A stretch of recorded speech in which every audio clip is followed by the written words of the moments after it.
நிறைந்த உறவுகளே, இனிய காலை பொழுதில் இறைவனின் வழிநடத்தலையும் ஆசீர்வாதத்தையும் பெற்றுக்கொள்ள அவருடைய சந்நிதியில் ஒன்று கூடியுள்ள நாம் இறை பிரசன்னத்தை உணர்ந்து நம்பிக்கையில் வளர்வோம் என்னும் கருப்பொருளில் சிந்திக்க அழைக்கப்பட்டுள்ளோம்.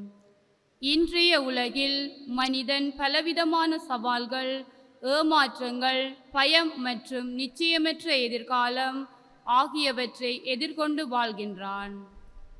இந்த சூழ்நிலையில் பலர் நம்பிக்கை இழந்து தளர்ந்து போகின்றனர். ஆனால் இறைவன் ஒருபோதும் நம்மை கைவிடுவதில்லை. நாம் அவரை உணர்ந்தாலும் உணராவிட்டாலும் அவரது பிரசன்னம் எப்போதும் நம்மோடு உள்ளது. அந்த இறை பிரசன்னத்தை உணரும் போதுதான் நமது வாழ்க்கையில் அமைதி மற்றும் புதிய நம்பிக்கை மலர்கிறது. விவிலியத்தில் பல இடங்களில் அஞ்சாதே, நான் உன்னோடு இருக்கிறேன் என்று இறைவன் நமக்கு உறுதியளிக்கின்றார். அந்த வாக்குறுதியை நம்பி வாழும்போது எந்த சோதனையும் எதிர்கொள்ளும் ஆற்றலை நாம் பெறுகின்றோம். ஆகவே இறைவனின் பிரசன்னத்தை தினமும் உணர்ந்து அவர் மீது முழுமையான நம்பிக்கை வைத்து நாம் விசுவாச வாழ்வில் தொடர்ந்து வளர இறைவரம் வேண்டி தொடரும் பலியில் குருவுடன் இணைந்து கொள்வோம். தந்தை, மகன், தூய ஆவியாரின் பெயராலே நம் ஆண்டவராகிய இயேசு கிறிஸ்துவின் அருளும் கடவுளின் அன்பும் தூய ஆவியாரின் நட்புறவும் உங்கள் அனைவரோடும் இருப்பதாக. அன்புள்ள சகோதர சகோதரிகளே, தூய மறை நிகழ்வுகளை கொண்டாட தகுதியுள்ளவர்களாகும் பொருட்டு எங்கள் குறை குற்றங்களை நினைந்து ஆண்டவருடைய இரக்கத்தை கேட்டுக்கொள்வோம்.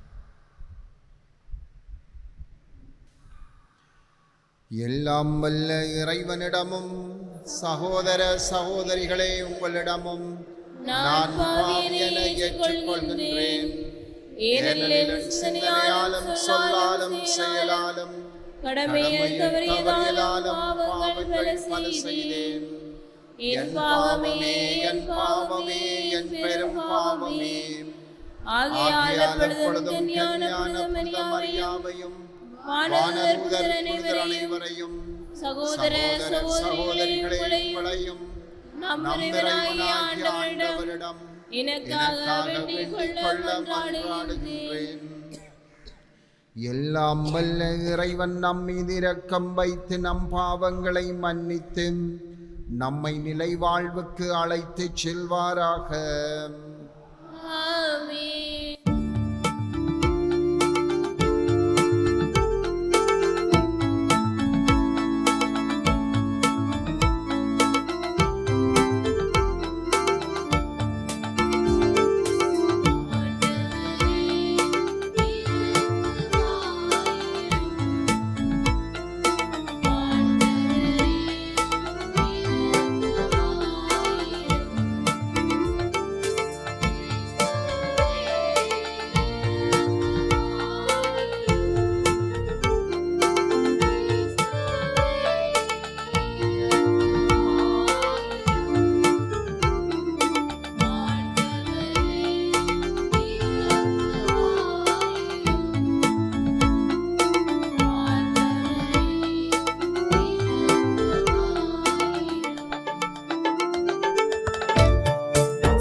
மன்றாடுவோமாக. என்றென்றுமுள்ள எல்லாம் வல்ல இறைவாம், தூயாவியார் எங்களுக்கு கற்றுத் தந்தவாறு உம்மை தந்தை என அழைக்க நாங்கள் துணிவு கொள்கின்றோம். நீர் வாக்களித்த உரிமை பேரான விண்ணக வீட்டுக்கு நாங்கள் வந்து சேரும்படி நீர் தேர்ந்து கொண்ட மக்களுக்கு உரிய மனப்பான்மையை எங்கள் இதயங்களில் பொழிந்தருள்வீராக. உம்மோடு தூயாவியாரின் ஒன்றிப்பில் இறைவனாய் என்றென்றும் வாழ்ந்து ஆட்சி செய்கின்ற எங்கள் ஆண்டவரும் திருமகனுமாகிய இயேசு கிறிஸ்து வழியாக உம்மை மன்றாடுகின்றோம். முதல் வாசகம். மலைமேல் என் திருமுன் வந்து நில். அரசர்கள் முதல் நூலிலிருந்து வாசகம். அதிகாரம் 19, 11 தொடக்கம் 13 ஈறாக. அரசர்கள் முதல் நூலிலிருந்து வாசகம். அதிகாரம் 19, 11 தொடக்கம் 13 ஈறாக. அந்நாள்களில் எலியா ஒரேபு என்ற கடவுளின் மலையை அடைந்த பின் அங்கிருந்த குகைக்கு வந்து அதில் இரவை கழித்தார். அப்போது ஆண்டவர், வெளியே வா, மலை மேல் என் திருமுன் வந்து நில். இதோ ஆண்டவராகிய நான் கடந்து செல்ல இருக்கிறேன் என்றார்.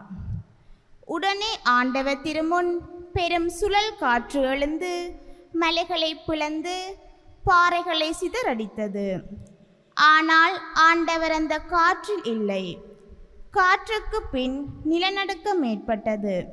நிலநடுக்கத்திலும் ஆண்டவர் இருக்கவில்லை. நிலநடுக்கத்திற்கு பின் தீ கிளம்பிற்று. தீயிலும் ஆண்டவர் இருக்கவில்லை. தீக்கு பின் அடக்கமான மெல்லிய ஒலி கேட்டது.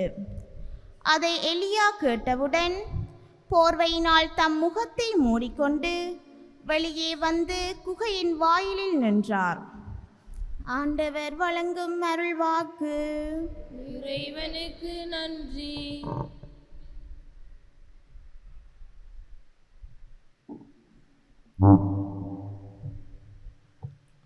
உங்கள் பதிலாக ஆண்டவரே உம் பேரன்பையும் மீட்பையும் எங்களுக்கு தந்தருளும்.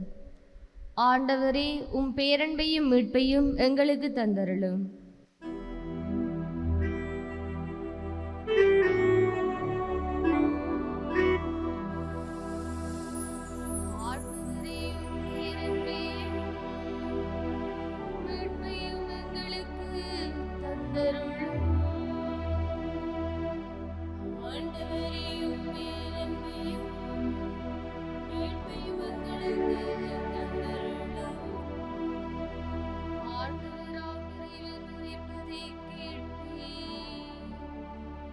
மக்களுக்கு தம் பெற்றுமிகு அடியார்க்கு நிறைவாழ்வை அவர் வாக்களிக்கின்றார். அவருக்கு அஞ்சி நடப்போர்க்கு அவரது மீட்பு அண்மையில் உள்ளது என்பது உறுதி. நம் நாட்டில் அவரது மாட்சி குடிகொள்ளும்.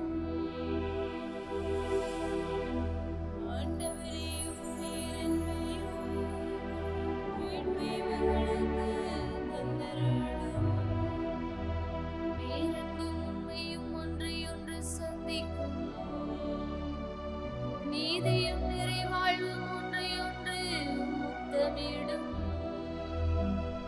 மண்ணில் நின்று உண்மை முளைத்தெழும். விண்ணில் நின்று நீதி கீழ்நோக்கும். ஆண்டவரையும் பேரன்பையும் மீட்பையும் எங்களுக்கு தந்தருளும். நல்லதே ஆண்டவர் அருள்வார். நல்விளைவை நம் நாடு நல்கும். நீதி அவர் முன் செல்லும். ஆண்டவர் தம் அடிச்சுவடுகளுக்கு வழி வகுக்கும். ஆண்டவரையும் பேரன்பையும் மீட்பையும் எங்களுக்கு தந்தருளும்.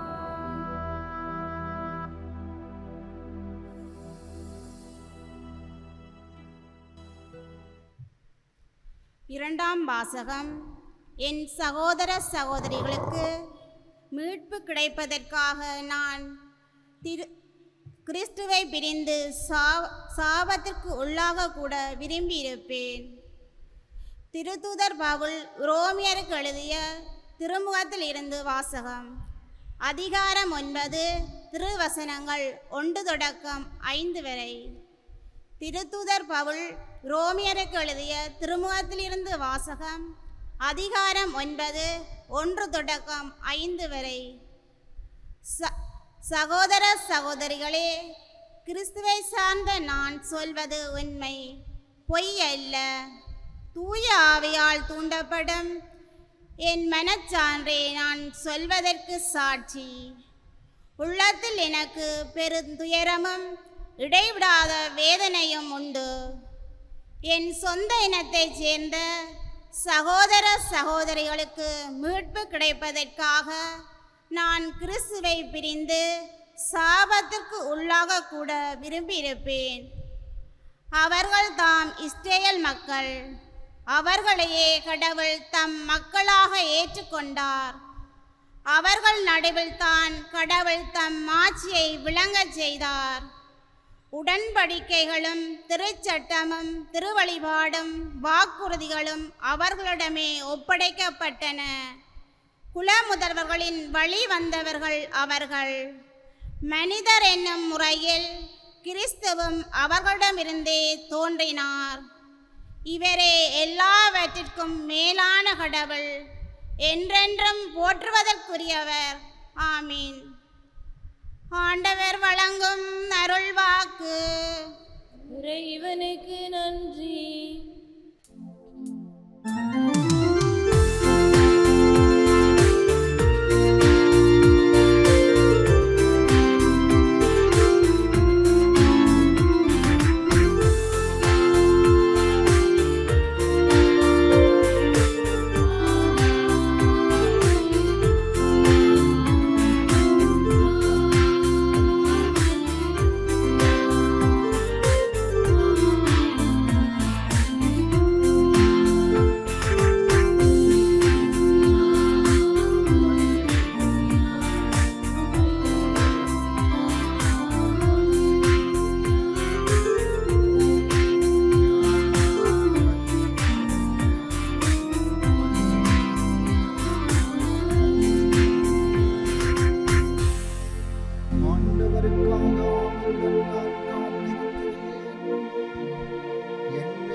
அவரது சொற்களுக்காக அவருடன் காத்திருக்கின்றேன்.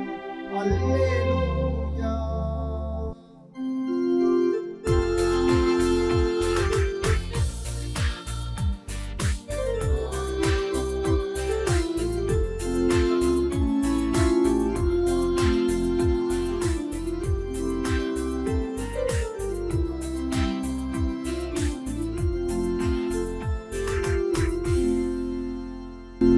ஆண்டவர் உங்களோடு இருப்பாராக.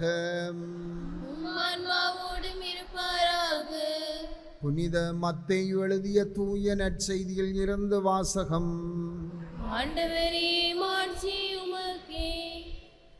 அதிகாரம் 14 இறை வார்த்தைகள் 22 தொடக்கம் 33.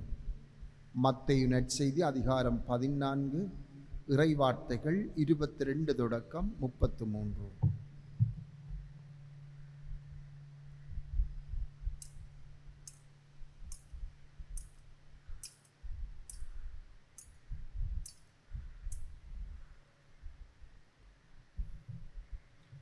அக்காலத்தில் இயேசு கூட்டத்தினரை அவ்விடத்தில் இருந்து அனுப்பி கொண்டிருந்தார். அப்பொழுது சீடரையும் உடனே படகேறி தமக்கு முன் அக்கரைக்கு செல்லுமாறு அவர் கட்டாயப்படுத்தினார். மக்களை அனுப்பிவிட்டு அவர் தனியே இறைவனிடம் வேண்டுவதற்காக ஒரு மலையின் மேலேறினார். பொழுது சாய்ந்த பிறகும் அங்கே அவர் தனியாய் இருந்தார். அதற்குள் படகு கரையில் இருந்து நெடுந்தொலை சென்று விட்டது. மேலும் எதிர்காற்று அடித்து கொண்டிருந்ததால் அலைகளால் படகு அலைக்கழிக்கப்பட்டது. இரவின் 4ஆம் காவல் வேளையில் இயேசு அவர்களை நோக்கி கடல் மீது நடந்து வந்தார். அவர் கடல் மீது நடப்பதைக் கண்ட சீடர் கலங்கி, ஐயோ பேய் என அச்சத்தினால் அலறினர். உடனே இயேசு அவர்களிடம் பேசினார். துணிவோடிருங்கள், நான் தான், அஞ்சாதீர்கள் என்றார். பேதுரு அவருக்கு மறுமொழியாக, ஆண்டவரே, நீர்தாம் என்றால் நானும் கடல் மீது நடந்து உம்மிடம் வர ஆணையிடும் என்றார். அவர் வா என்றார். பேதுருவும் படகில் இருந்து இறங்கி இயேசுவை நோக்கி கடல் மீது நடந்து சென்றார். அப்பொழுது பெரும் காற்று வீசியதைக் கண்டு அஞ்சி அவர் மூழ்கும் போது, ஆண்டவரே, என்னை காப்பாற்றும் என்று கத்தினார். இயேசு உடனே தம் கையை நீட்டி அவரை பிடித்து, நம்பிக்கை குன்றியவனே, ஏன் ஐயம் கொண்டாய் என்றார். அவர்கள் படகில் ஏறியதும் காற்று அடங்கியது. படகில் இருந்தோர் இயேசுவை பணிந்து, உண்மையாகவே நீர் இறைமகன் என்றனர்.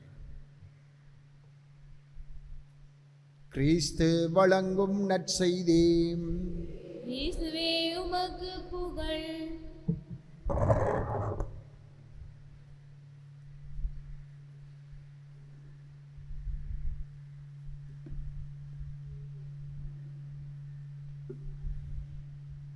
அன்புள்ள சகோதர சகோதரிகளே,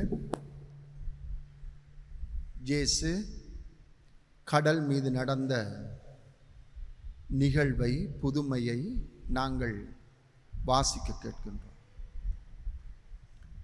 இயேசு கடல் மீது நடந்ததற்கு காரணம் கடலில் வீசிய புயல், அந்த புயலிலே சிக்குண்டிருந்த சீடர்கள்.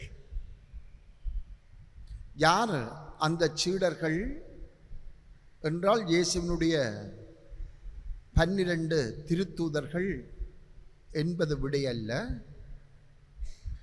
யார் அந்த சீடர்கள் என்று சொன்னால், யாரை அவர் கட்டாயப்படுத்தி அந்த கடல் பயணத்தை மேற்கொள்ள அனுப்பினாரோ அவர்கள்தான். இயேசு அவர்களை கட்டாயப்படுத்தி அனுப்பினார் என்றுதான் வாசகம் சொல்லுகின்றது. 5000 பேருக்கு இயேசு 5 அப்பங்களையும் 2 மீன்களையும் பகிர்ந்து கொடுத்து, மிகுதியான துண்டுகளை 12 கூடைகள் நிறைய எடுத்து மக்களை பசியாற்றிய பின் இந்த நிகழ்வு இடம்பெறுகின்றது. மக்களை இயேசு அனுப்புகின்றார். சீடர்களையும் படகிலேறி அக்கறைக்கு செல்லும்படி அவரை கட்டாயப்படுத்திவிட்டு தான் இறைவேண்டல் செய்வதற்காக தனியாக ஒரு மலை மீது ஏறிச் செல்லுகின்றார். அன்புள்ள சகோதர சகோதரிகளே, இப்படியாக படகிலே செல்லுகின்ற சீடர்கள் அங்கே எழுகின்ற புயலிலும் கொந்தளிப்பிலும் படகு சிக்குண்டு அவர்கள் அலறுவதை நாங்கள் பார்க்கின்றோம். இந்த நிகழ்வு முழுக்க முழுக்க எங்களுடைய வாழ்வோடு பின்னி பிணைந்த ஒன்றாக இருக்கின்றது. அதை நாங்கள் இன்று சிந்திப்போம். முதலாவதாக, ஆண்டவர் இயேசு ஒரு மாபெரும் அற்புதத்தை செய்திருக்கிறார். 5 அப்பங்களையும் 2 மீன்களையும் கொண்டு பெண்கள் குழந்தைகள் நீங்களாக, ஆண்கள் மட்டும் 5000 பேர் என்று சொல்லப்படுகின்ற அந்த பெரும் தொகையினருக்கு ஆண்டவர் உணவை பகிர்ந்து கொடுக்கிறார். இது ஒரு மாபெரும் புதுமையாக இருக்கின்றது. இந்த புதுமை என்னத்தை எங்களுக்கு காட்டுகின்றது என்றால், முதலாவதாக பழைய ஏற்பாட்டிலே இஸ்ராயல் மக்கள் 40 ஆண்டுகள் பாலைவனத்தின் ஊடாக வழிநடந்து வந்தபோது அவர்களது பசியை போக்க, அவர்களது தாகத்தை போக்க ஒவ்வொரு நாள் அதிகாலையிலும் ஆண்டவர் அவர்களுக்கு பொழிந்த மன்னா அப்பத்தை எங்களுக்கு காட்டுகின்றது. பாறையில் இருந்து பாய்ந்தோடிய தண்ணீரை எங்களுக்கு காட்டுகின்றது. ஆண்டவர் அந்த மக்கள் மேலே கொண்ட அக்கறை, பரிவு, பராமரிப்பு, அன்பு இதை வெளிப்படுத்துகின்றது. இரண்டாவதாக இதே புதுமை நற்கருணையையும் எங்களுக்கு முன்னறிவிக்கின்றது. எவ்வாறு இந்த மன்னா அப்பம் 40 ஆண்டு பயணத்திலே இஸ்ராயேல் மக்களுக்கு அந்த பாலைவனத்திலே பசியாற்றி தாகத்தை தீர்த்து அந்த மக்கள் தங்கள் சொந்த நாட்டை வந்து அடைவதற்கு காரணமாக இருந்ததோ, அதே போல இந்த நற்கருணையும் இந்த இவ்வுலக வாழ்வு பயணத்திலே எங்களுடைய ஆன்மீக பசியை ஆற்றி ஆன்மீக தாகத்தை போக்கி நாங்களும் எங்கள் சொந்த நாடாகிய விண்ணக நாட்டை சென்றடைய எங்களுக்கு பேருதவியாக இறைவனால் தரப்பட்டிருக்கிறது. அன்புள்ள சகோதர சகோதரிகளே, இதை உண்ட எங்களை ஆண்டவர் என்ன செய்கின்றார்? படகில் ஏறி அக்கறைக்கு செல்லும்படியாக கட்டாயப்படுத்துகிறார். அது என்னத்தை குறிக்கிறது என்று சொன்னால்,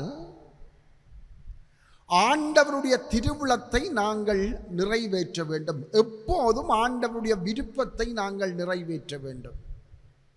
ஆண்டவருடைய விருப்பம் என்பது எப்போதும் எங்களுக்கு விருப்பமானது அல்ல. சில தடவைகளில் அல்லது பல தடவைகளில் நாங்கள் எதை செய்ய விரும்புகின்றோமோ, எது எங்களுக்கு விருப்பமாக இருக்கின்றதோ அவற்றுக்கு எதிராகத்தான் ஆண்டவருடைய விருப்பம் இருக்கும். ஆகவே அந்த வேளையிலே எங்களுடைய ஆசைகளை விட்டுவிட்டு ஆண்டவருடைய அந்த விருப்பத்தை மட்டும் நிறைவேற்ற நாங்கள் உந்தி தள்ளப்படுகின்றோம். இது தீமையானதொன்று அல்ல. நான் நினைப்பது, நான் என்னத்தை விரும்புகின்றேனோ அதுதான் எனக்கு தீமையாக இருக்குமே ஒழிய, நான் என்ன செய்ய வேண்டும், என் மட்டிலே ஆண்டவர் எவ்வாறு விருப்பம் கொள்ளுகின்றார், என்ன விருப்பம் கொள்ளுகின்றார் என்பது ஒருபோதும் எங்களுக்கு தீமையாக இருக்காது. ஆனால் எங்களுக்கு விருப்பம் இல்லாமல் இருக்கும். அதை நாங்கள் துணிந்து செய்ய வேண்டும். அதைத்தான் ஆண்டவர் இந்த கட்டாயப்படுத்தி அவர்களை அனுப்புகின்ற செயல் எங்களுக்கு உணர்த்துகின்றது. ஆண்டவருடைய செயல் எப்பொழுதும் எங்களுக்கு விருப்பமாக இருக்காது. விருப்பமாக இல்லாத நேரத்திலும் அதை நாங்கள் விரும்பி செய்ய வேண்டும், விருப்பத்தோடு செய்ய வேண்டும் என்பதற்காக நாங்கள் அங்கே ஒரு அன்பின் வழியில, கட்டாயம் இல்லை, அன்பின் வழியிலே ஆண்டவர் எங்களை உந்தி தள்ளுகின்றார். அதை செய், அதுதான் உனக்கு நல்லது, உன் வாழ்வுக்கு நிறைந்த பயனளிக்கும், உன்னோடு கூட இருக்கின்றவர்களுக்கும் அதுதான் ஆறுதலாக இருக்கும் என்ற அறிவுரையை சொல்லாமல் ஆண்டவர் அதை செய்யும்படியாக எங்களுக்கு கட்டளையிடுகின்றார். அதை செய்து கொண்டு எங்களுடைய வாழ்க்கை பயணத்தை நாங்கள் மேற்கொள்ள வேண்டும். ஆண்டவர் எதை விரும்புகின்றாரோ அதை செய்ய வேண்டும். எதை நாங்கள் செய்யக்கூடாது என்று அவர் விரும்புகின்றாரோ அதை செய்யாமல் நாங்கள் எங்களுடைய வாழ்க்கை பயணத்தை ஓட்டிக்கொண்டிருக்க வேண்டும். அன்புள்ள சகோதர சகோதரிகளே, இப்படியாக ஆண்டவருடைய விருப்பத்தை நாங்கள் நிறைவேற்றினாலும் அது எப்போதும் பஞ்சனை மெத்தியாக இருக்காது.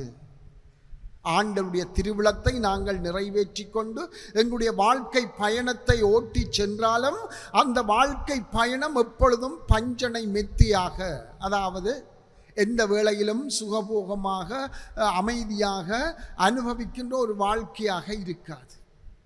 அங்கும் துன்பங்கள் வரும், அங்கும் புயல்கள் வீசும், அங்கும் அலைகள் எழுந்து அடிக்கும், படகு தாழ்வது போல அமிழ்ந்து போவது போல தோன்றும், ஆனால் அமிழ்ந்து போகாது. நாங்கள் சாகுறோம், ஐயோ நாங்கள் செத்து போகிறோம் என்று அலறுவோம். ஆனால் ஆண்டவர் அலற விட மாட்டார், செத்து போக விட மாட்டார்.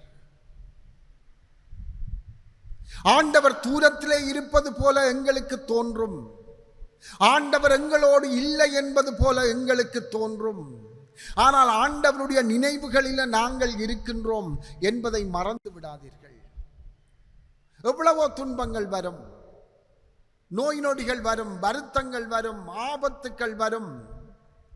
அந்த கடல் பயணம் பயம் நிறைந்ததாக இருக்கும், அழிந்து போவது போல இருக்கும், முடிவு இல்லாத சோதனைகள் தொடர்ந்து வருவது போல இருக்கும். ஆனால் ஆண்டவர் எங்களை நினைவில் கொண்டிருக்கின்றார். ஏன்? அவர்தான் எங்களை கட்டாயப்படுத்தி அனுப்பி வைத்தவர். எங்களை கட்டாயப்படுத்தி படகிலே அனுப்பி வைத்தவர் ஆண்டவர். ஆகவே அந்த பயணத்துக்கு பொறுப்பும் ஆண்டவர் தான், நாங்கள் அல்ல. இது எங்களுடைய நம்பிக்கையாக இருக்க வேண்டும். ஒருவரை நாங்கள் இன்னிடத்துக்கு போ என்று சொன்னால் அவர் போய்விட்டாரா என்றதை நான் அறிய வேண்டும். அவர் அங்கே வந்து சேர்ந்து விட்டாரா என்பதை நான் அறிய வேண்டும். சில வேளைகளில் நாங்கள் அதை விட்டுட்டோம், அவன் போயிட்டான் தானே, போகட்டுக்கும். ஆண்டவர் அப்படி இல்லை. நாங்கள் போகின்ற ஒவ்வொரு கணமும் அவர் பார்த்து கொண்டிருக்கிறார். தன்னுடைய நினைவுகளிலே எங்களை நிறுத்தி வைத்துக் கொண்டிருக்கிறார். அந்த புயல் வந்தது அவருக்கு தெரியும், கடல் கொந்தளித்தது அவருக்கு தெரியும், அவர்கள் தண்டு வலிக்க பெரிதும் சிரமப்பட்டதும் அவருக்கு தெரியும், ஆபத்து நெருங்கிவிட்டது, அழிவு வந்து விட்டது என்று நாங்கள் நினைத்து கொண்டிருப்பதும் அவருக்கு தெரியும். அப்போது என்ன நடக்கின்றது? இரவின் 4ஆம் காவல் வேளையில் என்று சொல்லப்படுகின்றது.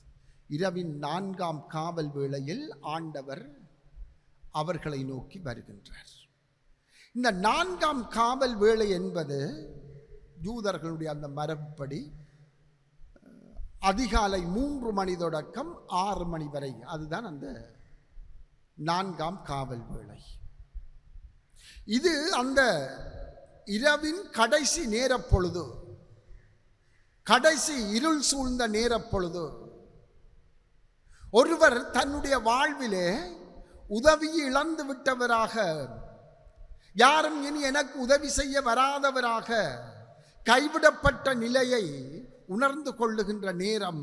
அன்புள்ள சகோதர சகோதரிகளை, இனி யார் வரப்போகிறார்கள்? 3 மணி ஆகிவிட்டது, இனி எங்களுக்கு உதவியே கிடைக்காது, கைவிடப்பட்டிருக்கிறோம், இனி நாங்கள் செத்து போக வேண்டியதுதான் என்று நாங்கள் நினைந்து கொள்ளுகின்ற நேரத்தில் தான் ஆண்டவருடைய உதவியும் எங்களை நோக்கி வருகின்றது என்பதை மறந்து விடாதீர். இது ஒரு பொல்லாத நேரம், பெரும் சோதனைகள் சூழ்ந்து நிற்கின்ற நேரம், நாங்கள் நம்பிக்கை இழந்து போகக்கூடிய சூழலை உருவாக்கி தருகின்ற அந்த நேரம் அது. ஆனால் நாங்கள் நம்பிக்கை இழக்கக்கூடாது. அந்த நேரத்தில் தான் ஆண்டவருடைய உதவியும் எங்களுக்கு வரும், ஆண்டவரும் எங்களை தேடி வருவார் என்றதில் நாங்கள் நம்பிக்கை கொண்டிருக்க வேண்டும். அந்த நேரத்தில் தான் ஆண்டவரும் அந்த புயலின் நடுவில், அந்த கொந்தளிப்பின் நடுவில் அவர்களை தேடி போகின்றார். ஆனால் நடந்தது என்னவென்றால், அந்த சீடர்கள் பயம் கொண்டிருந்தார்கள். ஐயோ, நாங்கள் சாகப் போகிறோம், எங்களை அனுப்பின ஆண்டவரை காணவில்லை, எங்களை அனுப்பிவிட்டு அவர் அங்கே தனியே நின்று விட்டார் என்று நாங்கள் ஓலமிடலாம். ஆனால் அந்த நேரத்தில் தான் ஆண்டவர் எங்களை தேடி வருகிறார். இந்த பயம், நாங்கள் கொள்ளுகின்ற பயம், எங்களை தேடி வருகின்ற ஆண்டவரையே பேய் என்று நினைக்கக்கூடிய அளவுக்கு அந்த பயம் எங்களுடைய சிந்தனைகளை, எங்களுடைய பார்வையை மழுங்கடித்திருக்கலாம். அன்புள்ள சகோதர சகோதரிகளே, அந்த பயம் அவர்களுடைய நம்பிக்கையை ஆட்டம் காண வைத்து விட்டது, மழுங்கடித்து விட்டது. அதனாலே தங்களை நோக்கி வந்த ஆண்டவரை அவர்களாலே அடையாளம் கண்டு கொள்ள முடியவில்லை. எனவே நாங்கள் பயம் கொள்ள தேவையில்லை. புயல் அடிக்கட்டுக்கும், கடல் கொந்தளிக்கட்டுக்கும், படகு அலைக்கழிக்கப்படட்டுக்கும், ஆனால் படகு ஒருபோதும் மூழ்காது. மூழ்வதற்கு ஆண்டவர் எங்களை விடவே விடமாட்டார். அவர் தேடி வருவார், கடைசி கணம் வரை தேடி வருவார். நம்பிக்கையோடு இருக்க வேண்டும். அதுதான் எங்களுடைய அசையாத நம்பிக்கையாக இருக்க வேண்டும். எந்த கடல் கொந்தளித்ததோ, எந்த காற்று எனக்கு அச்சத்தை தந்ததோ, எந்த கடலுக்குள்ள மூழ்க போறோம் என்று நாங்கள் நினைத்தோமோ அதே கடலையே ஆண்டவர் பாதையாக பயன்படுத்தி, அதே காற்றையே ஆண்டவர் பாதையாக பயன்படுத்தி எங்களிடம் வருகின்றார். எவ்வளவுத்துக்கு அக்கறையுள்ள ஆண்டவராக, எங்களை பராமரிக்கின்ற ஆண்டவராக இருந்து வருகிறார் என்பதை சிந்தியுங்கள் அன்புள்ளவர்களே. எந்த கடல் எனக்கு அச்சமூட்டியதோ, எந்த கடலுக்குள்ள மூழ்கி நான் சாக போகிறேன் என்று அலறினேனோ அதே கடலையே ஆண்டவர் தன்னுடைய பாதையாக பயன்படுத்தி வருகிறார். ஆகவே குழப்பங்கள், கொந்தளிப்புகள், பெரும் புயல்கள் அவரை எதுவும் செய்துவிடப் போவதில்லை. அவற்றுக்கு மேல் ஆண்டவர் அதிகாரம் கொண்டிருக்கிறார். அமைதியாயிரு, பேசாத என்று கட்டளையிடுகிறார். வாழ்க்கை அமைதியாகிறது.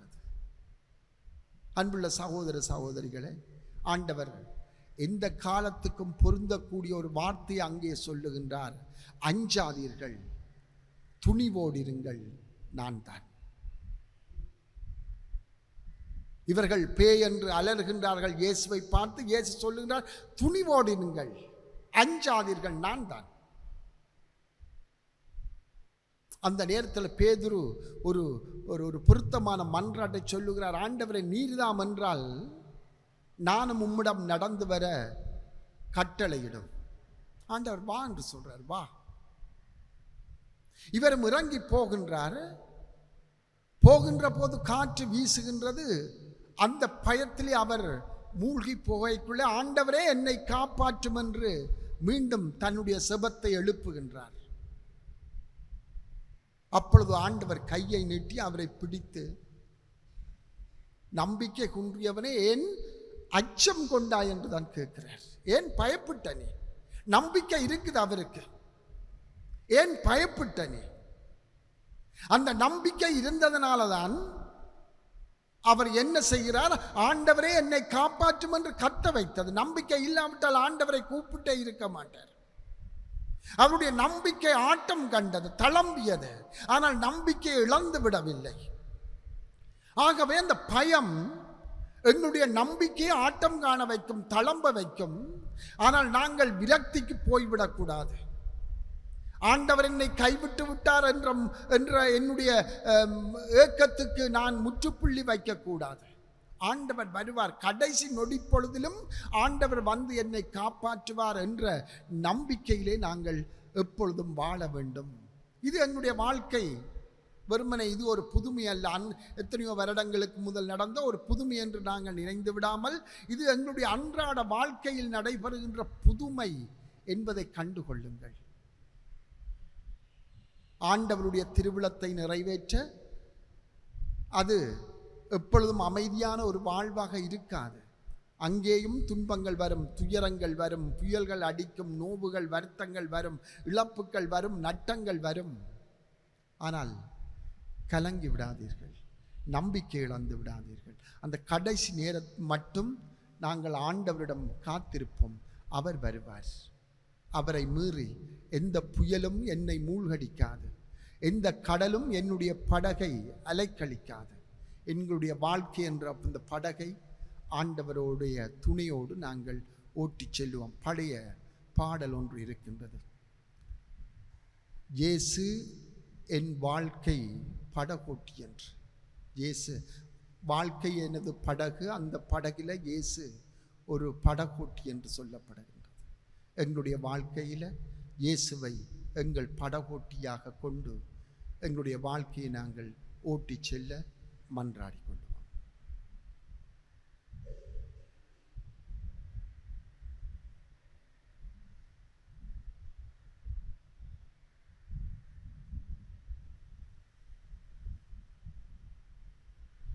எழுந்து நின்று எங்களுடைய நம்பிக்கை அறிக்கை விடுவோம். ஒரே கடவுளை நம்புகின்றேன், யாவும் படைத்த எல்லாம் வல்ல தந்தை அவரே, கடவுளின் ஒரே மகனாய் உதித்த ஒரே ஆண்டவர் இயேசு கிறிஸ்துவை நம்புகின்றேன். இவர் காலங்களுக்கெல்லாம் முன்பே தந்தையிடம் இருந்து பிறந்தார், கடவுளிடம் கடவுளாக, ஒளியின் ஒளியாக, உண்மை கடவுளின் உண்மை கடவுளாக உதித்தவர். இவர் உதித்தவர், உண்டாக்கப்பட்டவர் அல்லர். தந்தையோடு ஒரே பொருளானவர். இவர் வழியாகவே யாவும் படைக்கப்பட்டன. மனிதர் நமக்காகவும் நம் மீட்புக்காகவும் விண்ணகம் இருந்து இறங்கினார். தூய ஆவியால் கன்னிமரியாவிடம் உடல் எடுத்து மனிதரானார். மேலும் நமக்காக பொந்திய பிலாத்தின் அதிகாரத்தில் சிலுவையில் அறையப்பட்டு பாடுபட்டு இறந்து அடக்கம் செய்யப்பட்டார். மறைநூல்களின்படி மூன்றாம் நாள் உயிர்த்தெழுந்தார். விண்ணகத்துக்கு எழுந்தருளி எல்லாம் வல்ல தந்தையின் வலப்பக்கம் வீற்றிருக்கின்றார். வாழ்வோரையும் இறந்தோரையும் தீர்ப்பிட மாட்சியுடன் மீண்டும் வரவிருக்கின்றார். அவரது ஆட்சிக்கு முடிவிராது. தந்தையிடமிருந்தும் மகனிடமிருந்தும் புறப்படும் ஆண்டவரும் உயிரளிப்பவருமான தூய ஆவியாரை நம்புகின்றேன். இவர் தந்தையோடும் மகனோடும் ஒன்றாக ஆராதனையும் மாட்சியும் பெறுகின்றார். இறைவாக்கினர்கள் வாயிலாக பேசியவர் இவரே. ஒரே புனித கத்தோலிக்க திருத்தூதர் வழிவரும் திரு அவையை நம்புகின்றேன். பாவ மன்னிப்புக்கான ஒரே திருமுழுக்கை ஏற்றுக்கொள்கின்றேன். இறந்தோரின் உயிர்ப்பையும் வரவிருக்கும் மறுவுலக வாழ்வையும் எதிர்பார்க்கின்றேன். ஆமென். எல்லாம் வல்ல இறைவனிடம் எங்களுடைய மன்றாட்டுக்களை எடுத்துச் சொல்லி வேண்டுவோம். நல்லாயனே இறைவா, உமது அன்பின் சாட்சியாக விளங்குகின்ற திரு அவையை வழிநடத்தும் திருத்தந்தை, ஆயர்கள், குருக்கள், துறவிகளை பாதம் தருகின்றோம். பல்வேறு சவால்கள் நிறைந்த இவ்வுலகில் திரு அவையின் நம்பிக்கையின் குரலாக விளங்கும் இவர்கள் மக்களை நல்வழியில் நடத்தி உலகின் அன்பையும் சமாதானத்தையும் நிலைநாட்டும் கருவிகளாக விளங்க தூய ஆவியானவரின் கொடைகளை பொழிந்திட வேண்டுமென்று இறைவா உம்மை மன்றாடுகின்றோம். நம்பிக்கையின் ஒளியே இறைவா, எங்கள் வாழ்வின் ஒவ்வொரு தருணத்திலும் உமது இறை பிரசன்னத்தை உணர்ந்து ஞானத்தை தாரும். எங்கள் மனதில் இருக்கும் பயம், கவலை அனைத்தையும் நீக்கி உம்மில் முழு நம்பிக்கை வைத்து உமது வார்த்தையால் எங்களை விசுவாசத்தில் வளரச் செய்து உமது அன்பின் சாட்சிகளாக வாழ வரமருள வேண்டுமென்று இறைவா உம்மை மன்றாடுகின்றோம். இரக்கமுள்ள இறைவனே, நவீன உலகின் மாயைகளிலும் தவறான வழிநடத்தல்களிலும் சிக்கி துன்புறும் இளைஞர் சமுதாயத்தை பாதம் தருகின்றோம். மனச்சோர்வு, விரக்தி, நம்பிக்கையின்மை ஆகியவற்றால் துவண்டு தங்களை தாங்களே அழித்து கொள்ளும் எண்ணங்களிலிருந்து விடுபடவும், சாலையில் பயணம் செய்யும் அனைவரும் பாதுகாப்புடன் பயணிக்கக்கூடிய பக்குவத்தை கொடுத்து உமது கரங்களில் வைத்து பாதுகாத்துள்ள வேண்டுமென்று இறைவா உம்மை மன்றாடுகின்றோம். வழிநடத்தும் இறைவா, இன்றைய நாளில் புலமை பரிசில் பரீட்சை எழுதவிருக்கும் மாணவர்களுக்காகவும் நாளைய நாளில் காப்போத உயர்தர பரீட்சைக்காக தங்களை ஆயத்தம் செய்து கொண்டிருக்கும் ஒவ்வொரு மாணவ செல்வங்களுக்காகவும் உம்மிடம் வேண்டுகின்றோம். அவர்களின் கடின உழைப்பை ஆசீர்வதித்து கற்றவைகளை திறம்பட எழுதும் அறிவையும் ஆற்றலையும் கொடுத்து பரீட்சை நேரங்களில் பயத்தை நீக்கி உம்மீது நம்பிக்கை வைத்து தைரியமாக செயல்பட உதவி செய்திட வேண்டுமென்று இறைவா உம்மை மன்றாடுகின்றோம். மௌனமாக மன்றாடிக் கொள்வோம். அன்புள்ள வானக தந்தை இறைவா, நம்பிக்கையோடு உம்மிடம் சமர்ப்பித்த எங்களுடைய வேண்டுதல்களுக்கு செவி சாய்த்தருளும். ஆண்டவரே, எப்போதும் நாங்கள் உம்முடைய விருப்பத்தை நிறைவேற்றுகின்றவர்களாக வாழ எங்களுக்கு அருள்தாரும். உம்முடைய விருப்பங்களை நாங்கள் நிறைவேற்றுகின்ற போது வருகின்ற துன்பங்கள், துயரங்கள் மத்தியில் நீர் எம்மோடு இருக்கின்றீர், எம்மை தேடி வருகின்றீர். என்பதை நாங்கள் எப்பொழுதும் உணர்ந்து வாழ, நம்பிக்கை கொண்டு வாழ எங்களை வழிநடத்தியறலும். எங்கள் ஆண்டவராகிய கிறிஸ்து வழியாக உம்மை மன்றாடுகின்றோம். ஆமென்.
சகோதர சகோதரிகளே, நாங்கள் அனைவரும் ஒப்புக் கொடுக்கும் இப்பலி எல்லாம் வல்ல தந்தையாகிய இறைவனுக்கு ஏற்றதாகும்படி மன்றாடுங்கள்.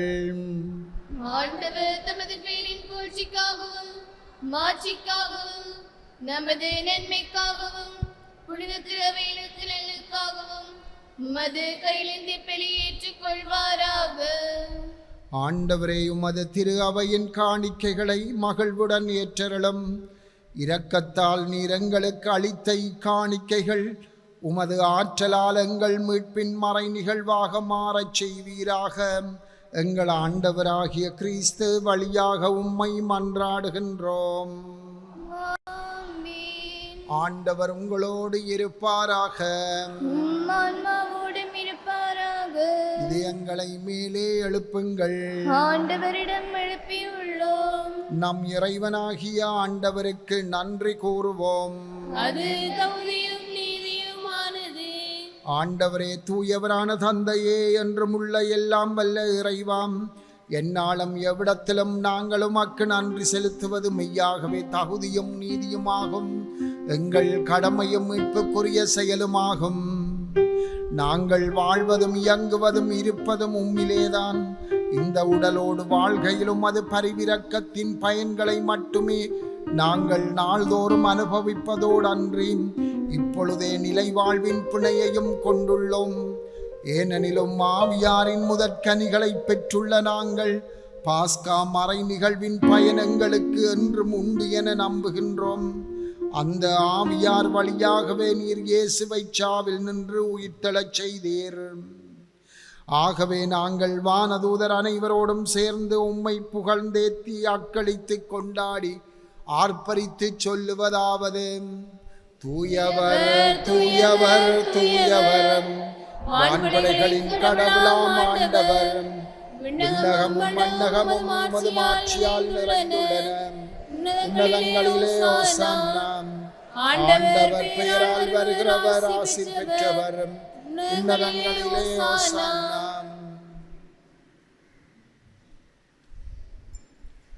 ஆண்டவரே, நீர் மெய்யாகவே தூயவர், தூய்மை அனைத்திற்கும் ஊற்று. ஆகவே உம்முடைய ஆவியை பொழிந்து இக்காணிக்கைகளை தூய்மைப்படுத்த உம்மை வேண்டுகின்றோம். இவ்வாறு எங்கள் ஆண்டவர் இயேசு கிறிஸ்துவின் உடலும் இரத்தமுமாக எங்களுக்கு இவை மார்வனவாக. அவர் பாடுபட உளம் கனிந்து தம்மை கையளித்த போதும் அப்பத்தை எடுத்து நன்றி செலுத்தி அதை பிட்டு தம் சீடர்களுக்கு அளித்து அவர் கூறியதாவது: அனைவரும் இதில் இருந்து பெற்று உண்ணுங்கள், ஏனெனில் இது உங்களுக்காக கையளிக்கப்படும் என் உடல்.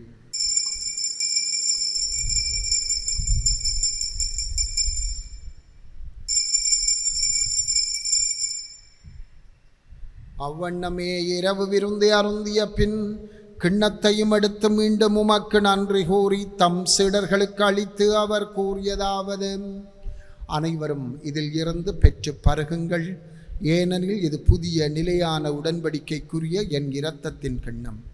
இது பாவ மன்னிப்புக்கென்று உங்களுக்காகவும் பலருக்காகவும் சிந்தப்படும். இதை என் நினைவாகச் செய்யுங்கள்.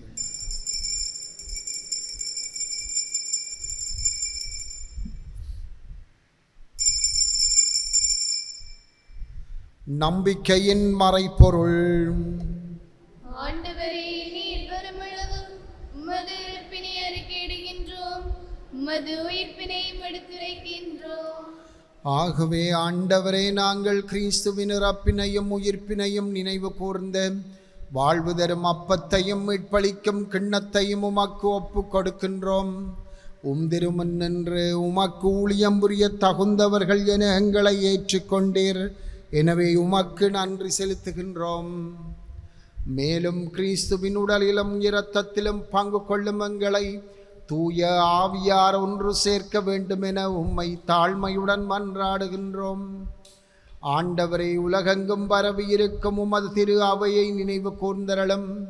எங்கள் திருத்தந்தை 14ஆம் லியோ, எங்கள் மறைமாவட்ட பரிபாலகர் ஆயர் ஜஸ்டின் ஞானப்பிரகாசம், எல்லா திருநிலையினர் ஆகிய அனைவரோடும் உமது திரு அவை அன்பில் நிறைவு பெறச் செய்தரலும்.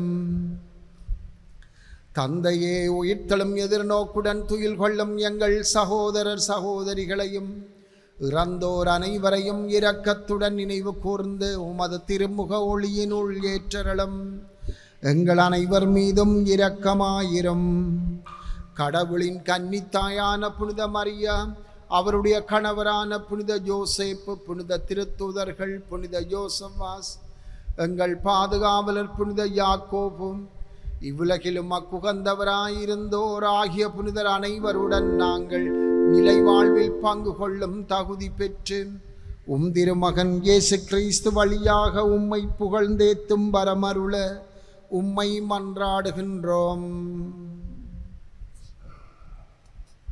இவர் வழியாக இவரோடு இவரில் எல்லாம் வல்ல இறைவனாகிய தந்தையே, தூய ஆவியாரின் ஒன்றிப்பு எல்லா புகழும் ஆட்சியும் என்றென்றும் உமக்கே உரிய.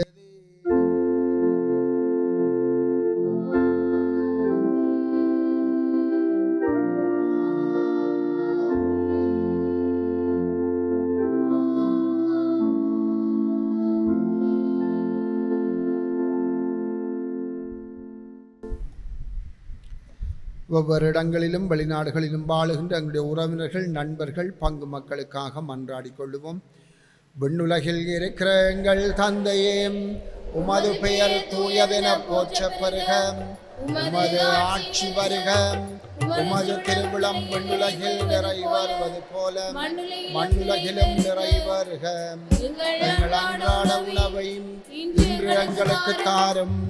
எங்களுக்கு எதிராக குற்றம் செய்வோரை நாங்கள் மன்னிப்பது போல எங்கள் குற்றங்களை மன்னியும். எங்களை சோதனைக்குட்படுத்தாதேயும், தீமையில் நின்று எங்களை விடுவித்தருளும். ஆண்டவரே, தீமை அனைத்திலிருந்து எங்களை விடுவித்து எங்கள் வாழ்நாளில் அமைதியை கனிவுடன் அருள உம்மை மன்றாடுகின்றோம். உமது இரக்கத்தின் உதவியால் நாங்கள் பாவத்தில் இருந்து எப்போதும் விடுதலை பெற்று யாதொரு கலக்கமுமின்றி நலமாயிருப்போமாக. நாங்கள் எதிர்நோக்கி இருக்கும் பேரின்பத்துக்காகவும் மீட்பராகிய இயேசு கிறிஸ்துவின் வருகைக்காகவும் காத்திருக்கின்றோம்.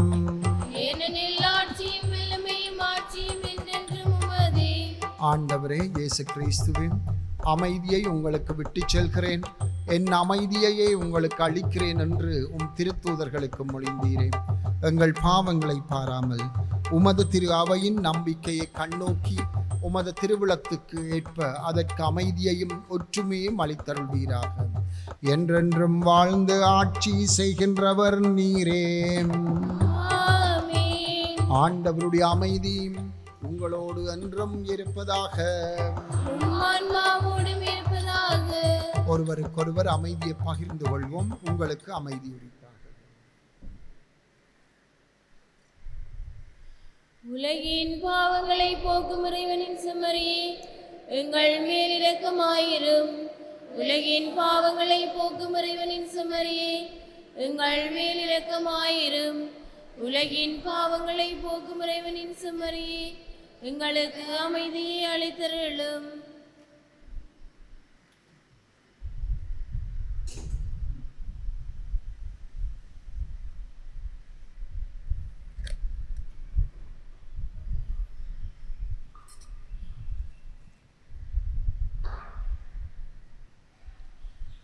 இதோ இறைவனின் செம்மறை, இதோ உலகின் பாவங்களை போக்குகின்றவர்.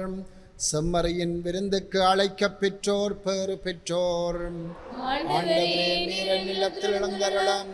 நான் தகுதியற்றவன், ஆனாலும் வார்த்தை மட்டும் சொல்லி அருளும், எனது ஆன்மா நலமடையும்.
இறைவனுக்கு நன்றி சொல்லி மன்றாடுவோம்.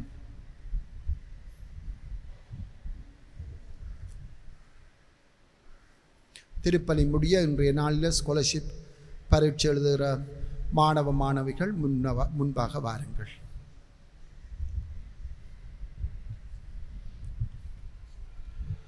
மன்றாடுவோமாக.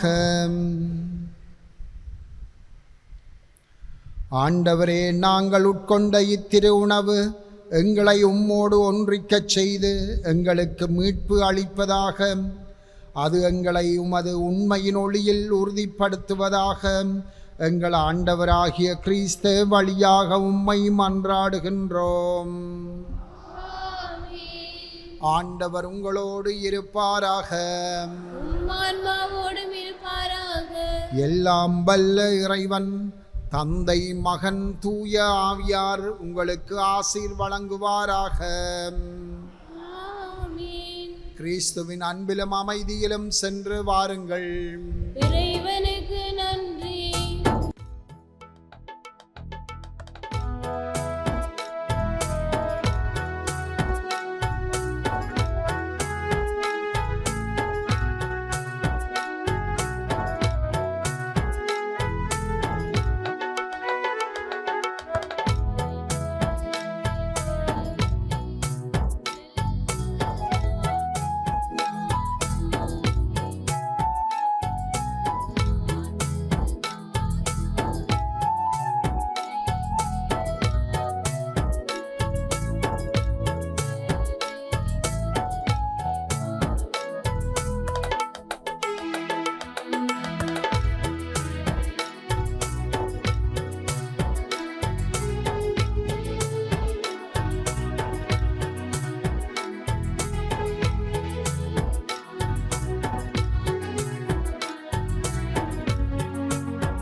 ஹோலி மேடையில் புத்தம்புது நிகழ்ச்சிகளை உடனுக்குடன் பார்த்து மகிழ எமது ஃபேஸ்புக் மற்றும் யூடியூப் பக்கத்தை லைக் செய்யுங்கள்.